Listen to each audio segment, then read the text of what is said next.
அப்புறம் புகழை பற்றி ஒரே ஒரு இன்சிடென்ட் சொல்லணும். தம்பி ஞாபகம் இருக்கா, நம்ம வந்து மதுரை ஏர்போர்ட்டில் மீட் பண்ணோம். நான் பாட்டின ஒரு மூலையில் உட்காந்துருந்தேன். இன்னும் உட்கார நீ உட்கார.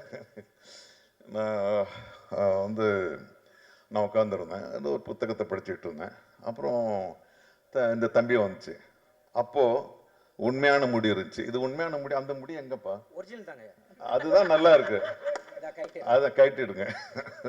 ஒரு 10 பெண்கள் ஓடி வந்தாங்க. பெண் குழந்தை வாங்கம்மா வாங்க, சரி அப்படின்னு. சார் கொஞ்சம் தள்ளி உட்காருங்க, அவர் கூட போட்டோ எடுத்துக்கிறோன்னு என்ன தள்ளி எடுத்தாங்க. ஓ சரி, எடுத்துட்டு பிறகு திரும்ப நாங்க ஞாபகம் இருக்கா உனக்கு? ஸோ இன்னைக்கு இது வந்து ஸ்கிரிப்டடா அது. ஸோ எனக்கு ரொம்ப மகிழ்ச்சி. அப்போ வந்து அவர் அந்த ஷோ மட்டும்தான் பண்ணிட்டு இருந்தாரு.